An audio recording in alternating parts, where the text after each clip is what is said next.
Kushadasi, antara kawasan peranginan terkenal di Turki. Pada awal kurun ke-17, Sultan Uthmaniyah Muhammad Pasha membina istana dan masjid di sini. Kushadasi bermaksud pulau burung dalam bahasa tempatan. Selain pantai indah yang melegakan jiwa dan panca indera, Kushadasi dan kawasan sekitar seperti Saljuk dan Efes turut dianugerahkan Tuhan dengan bumi yang subur. Tanaman buah-buahan musim panas seperti peach diusahakan secara besar-besaran bagi memenuhi keperluan masyarakat tempatan dan permintaan luar negara. Permaidani buatan tangan yang dihasilkan di Turki terkenal di seluruh dunia. Sebidang permaidani seperti ini memerlukan masa berbulan-bulan lamanya untuk disiapkan, bergantung kepada pilihan saiz, warna dan coraknya.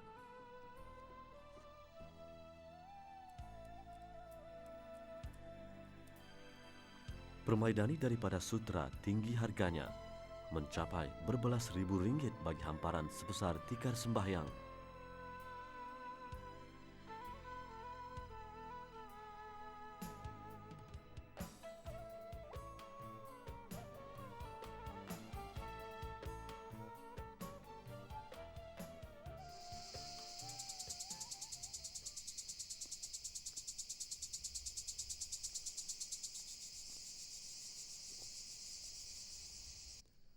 Wilayah Efes mempunyai latar belakang sejarah menjangkau beribu-ribu tahun.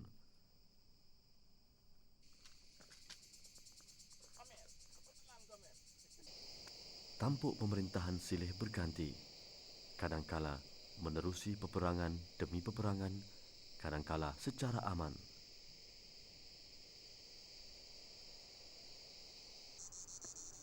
Semasa era Helenistik, pemerintahnya menjadikan kawasan pinggir kota yang berbukit sebagai kubu strategik bagi mengawasi atau mematah serangan musuhnya.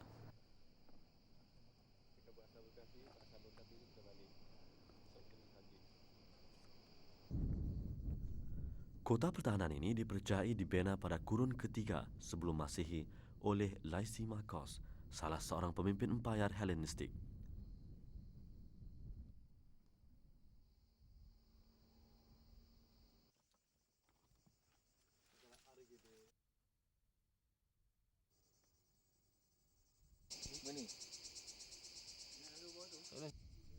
Di kalangan pengkaji sejarah, nama Efes turut dikenali kerana di sinilah Siti Maryam, bonda kepada Nabi Isa alaihissalam, dipercayai pernah tinggal setelah meninggalkan Baitul Maqdis.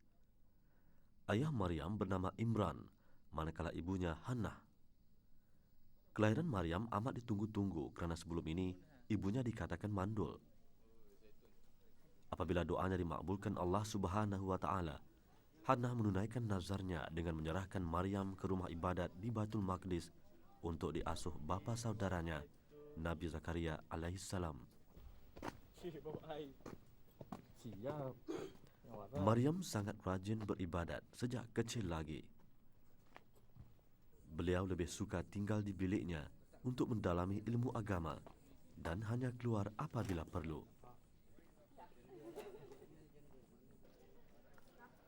Rumah yang didakwa penduduk tempatan pernah didiami Maryam semasa di Efes terletak di kaki gunung Aladak. Dianggarkan 2,000 pelancong dari seluruh dunia melawat tempat bersejarah ini setiap hari pada musim cuti. Ada pendapat mengatakan Maryam wafat lalu disemadikan di kawasan ini, tetapi majoriti ulama berpendapat beliau wafat di Palestin. The presence of Holy Mother Mary here is bind to the road made by Saint John, who is a disciple of Jesus. Road made from Jerusalem to Ephesus. We are sure, according to the writings of the learned people, that St. John the Apostle came from Jerusalem to Ephesus, preached here, lived in Ephesus for a long time, till his death, and his grave is in the new city of Ephesus called Selçuk nowadays. She was she's known to be the mother of Jesus, who, according to the Christianity, is the Son of God, and according to the Muslim community, is respected and venerated as a great prophet. Dan juga dakwaan mereka dengan mengatakan, sesungguhnya kami telah membunuh Al-Masih Isa ibni Maryam, Rasul Allah. Padahal mereka tidak membunuhnya dan tidak memalangnya di kayu palan salib, tetapi diserupakan bagi mereka, yaitu orang yang mereka bunuh itu seperti Nabi Isa. Dan sesungguhnya orang-orang yang telah berselisih faham mengenai Nabi Isa, sebenarnya mereka berada dalam keadaan syak tentang menentukan pembunuhannya. Tiada sesuatu pengetahuan pun bagi mereka mengenainya selain daripada mengikut sangkaan semata-mata, dan mereka tidak membunuhnya dengan yakin. Bahkan Allah telah mengangkat Nabi Isa kepadanya, dan adalah Allah Maha Kuasa lagi Maha Bijaksana.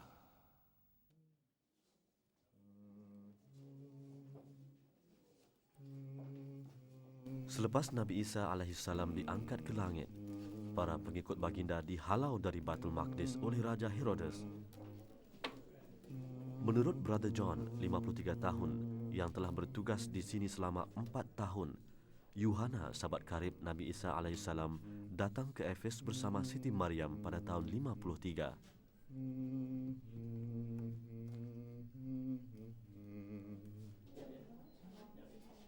Ulama terkenal At-Tabari menyifatkan kejayaan Maryam melepaskan diri daripada dibunuh tentera Herodes sebagai satu keajaiban.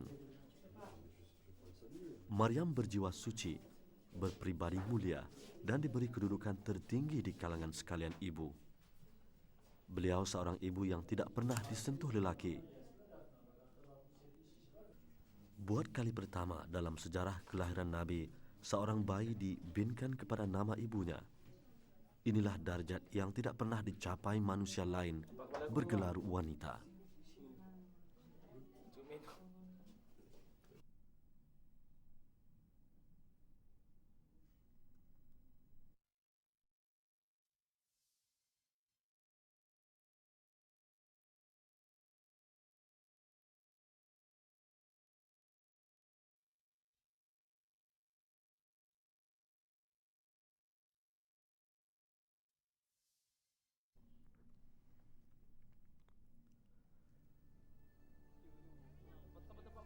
Maryam menonjolkan imej seorang wanita tabah dikala cubaan datang menduga.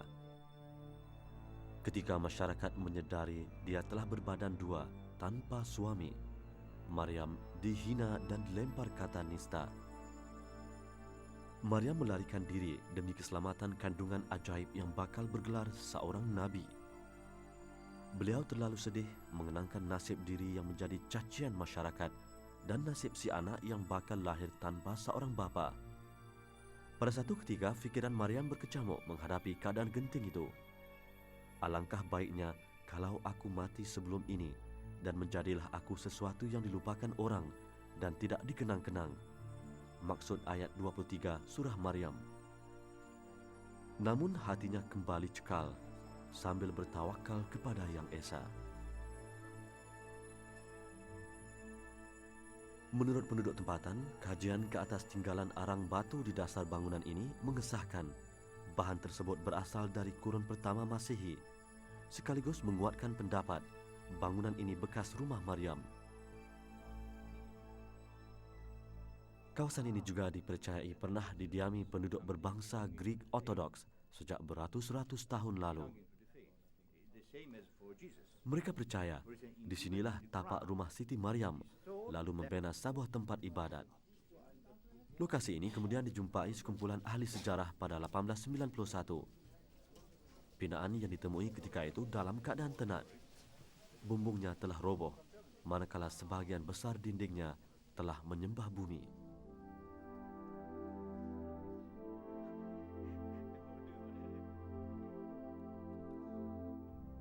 Rumah ini dibina pada tahun 1922 dan kemudian diubah suai pada 1950. Dengan kelahiran cahaya matanya, Nabi Isa alaihissalam, tanggungjawab yang dipikul Siti Maryam bertambah dalam sekelip mata. Maryam kini seorang ibu yang perlu tahu selok-belok mengasuh seorang bayi dengan baik. Dan Maryam juga seorang ketua keluarga yang perlu tahu selok-belok mentadbir sebuah rumah tangga dan mendidik seorang putera supaya menjadi insan bertakwa.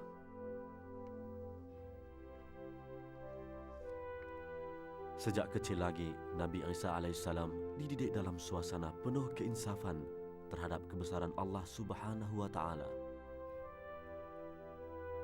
Maryam membiasakan puteranya dengan ajaran yang diturunkan kepada para anbiya terdahulu, sehingga baginda lancar mengucapkannya dan sebati pula di jiwanya. Maryam sendiri seorang tokoh, guru dan pendidik mithali.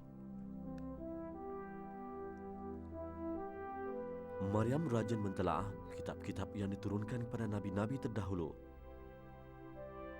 Pada ketika dia diuji dengan pelbagai dugaan sebagai seorang ibu tunggal yang hidup di tengah-tengah masyarakat yang memandang serong terhadapnya, Maryam tidak mengalah, malah semakin menghampirkan diri kepada Yang Maha Adil. Apabila nyawa bayinya dijadikan taruhan oleh Raja Herodes yang zalim, Maryam mengambil keputusan segera dan bijak dengan melarikan Nabi Isa alaihissalam ke Mesir. Selama 12 tahun menetap di Mesir, Maryam memanfaatkan tulang 4 keratnya, bercucuk tanam dan menenun kain bagi menjara kehidupan mereka berdua. Itulah Maryam, tokoh wanita terbilang.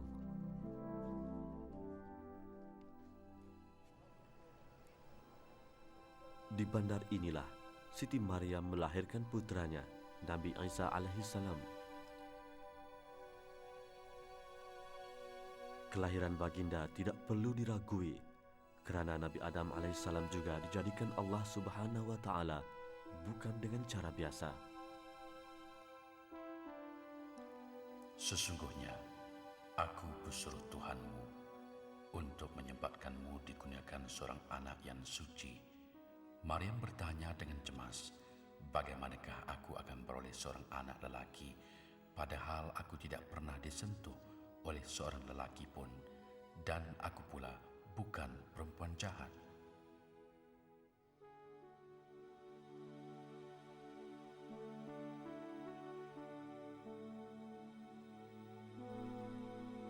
Firman Allah Subhanahu wa Ta'ala dalam surah Ali Imran ayat 59 maksudnya, sesungguhnya perbandingan Nabi Isa di sisi Allah adalah sama seperti Nabi Adam. Allah telah menciptakan Adam dari tanah, lalu berfirman kepadanya, jadilah engkau, maka menjadilah ia. Tempat ini dinamakan Matoriyah di pinggir kota Kahirah, Mesir. Hampir 2000 tahun lalu, Siti Maryam dikatakan pernah singgah di sini untuk mencari perlindungan selepas melahirkan Nabi Isa alaihissalam di Baitul Laham. Siti Maryam dan Nabi Isa alaihissalam dikatakan berhenti untuk melepaskan lelah di kawasan ini. Mereka berdua dikatakan menetap selama 2 tahun sebelum menuju ke selatan Kahirah. Dan ini pula dipercayai tempat Maryam dan putranya dikatakan pernah bersembunyi. Kecekalan Maryam menghadapi saat genting dan mencabar adalah manifestasi jiwa yang bersih dan iman yang tidak goyah. Itulah pribadi seorang insan pilihan Tuhan. Firman Allah Subhanahu wa Ta'ala dalam surah Ali Imran ayat 42 maksudnya, dan ingatlah wahai Muhammad ketika malaikat berkata, wahai Maryam, sesungguhnya Allah telah memilihmu beroleh kemuliaan melebihi perempuan-perempuan seluruh alam yang sezaman denganmu.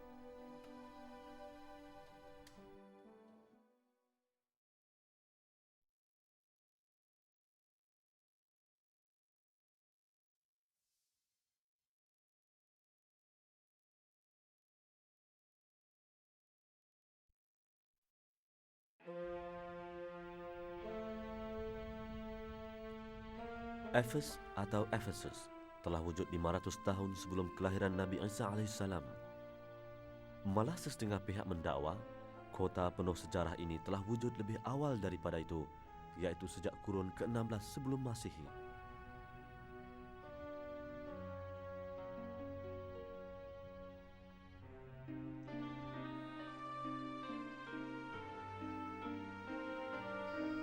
Menurut penduduk tempatan, semasa Siti Maryam dan Yohana tiba di sini, Efes didiami kira-kira 200,000 penduduk. Efes pernah dikuasai banyak kerajaan.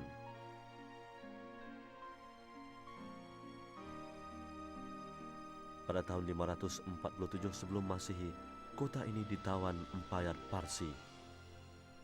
Efes kemudian jatuh ke tangan Raja Perkasa, Iskandar Zulkarnain pada kurun keempat sebelum Masehi. Dan kerajaan Rom pula memerintah wilayah ini selepas tahun 133 sebelum Masehi. Pada kurun ke-7 dan ke-8, Efes menjadi milik kerajaan Islam.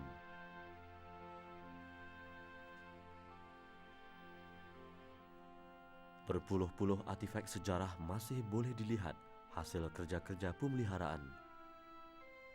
Satu daripada tinggalan menarik di kota ini ialah perpustakaan Celsus. Bangunan 2 tingkat ini dibina atas arahan Konsul Julius Aquila sebagai menghargai jasa ayahnya, Celsus Polemenes, gubernur Rom di wilayah Asia antara tahun 105 dan 107. Konsul Aquila meninggal dunia sebelum bangunan ini siap sepenuhnya pada tahun 117. Bagaimanapun beliau mewasiatkan 25,000 dinar untuk membeli bahan bacaan. Gubernur Celsus pula meninggal dunia pada tahun 114 ketika berusia 70 tahun dan disembadikan di bawah bangunan ini. Penduduk kota ini menganut berbagai fahaman agama sejak beribu-ribu tahun sebelum Nabi Isa alaihissalam diangkat menjadi rasul.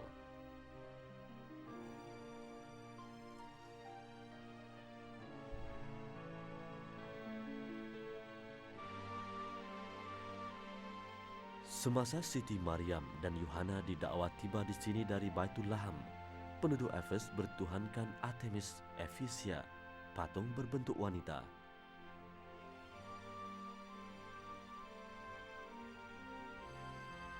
Kehadiran Siti Maryam dan Yohana di kota ini berbekalkan risalah tauhid yang diamanahkan Allah Subhanahu wa taala menerusi rasulnya Nabi Isa alaihissalam menerima tentangan hebat daripada penduduk tempatan. Menyembah patung Artemis yang dianggap Tuhan kepada Tuhan-Tuhan lain telah sebati dalam diri mereka.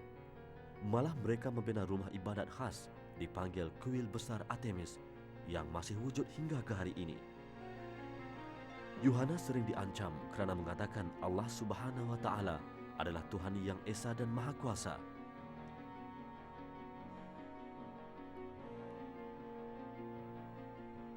Ini satu lagi tinggalan di kota Efes. Panggung Efesus ini dibina 3 tingkat dan setiap tingkat mempunyai 22 barisan tempat duduk. Ia boleh memuatkan 25,000 penonton pada satu-satu masa.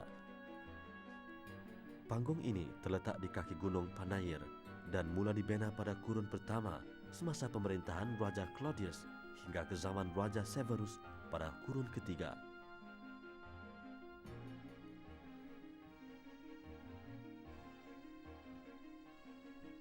Kerja-kerja mengenal pasti runtuhan di kota Efes dimulakan Museum Britain pada 1869. Dan pada 1979 pula, Kementerian Kebudayaan dan Pelancongan Turki memulakan projek khas penggalian, pemeliharaan dan pelindungan tinggalan arkeologi Efes dan Saljuk bagi memastikan kesan sejarah ini terpelihara untuk ditatap generasi akan datang. Bagi penduduk tempatan, nama Efes tidak dapat dipisahkan daripada kisah Nabi Isa alaihissalam, bondanya Siti Maryam dan pembantu setia baginda Yohana. Firman Allah Subhanahu wa taala dalam surah Al-Maidah ayat 72 hingga 73 bermaksud, sesungguhnya telah kafirlah orang yang berkata, Allah ialah Al-Masih putra Maryam, padahal Al-Masih berkata, hai Bani Israel, sembahlah Allah Tuhanku dan juga Tuhanmu. Sesungguhnya orang yang mempersekutukan Allah, maka pasti Allah mengharamkan kepadanya syurga dan tempatnya ialah neraka. Tidaklah ada bagi orang zalim itu seorang penolong pun. Sesungguhnya kafirlah orang yang mengatakan Allah satu daripada yang tiga.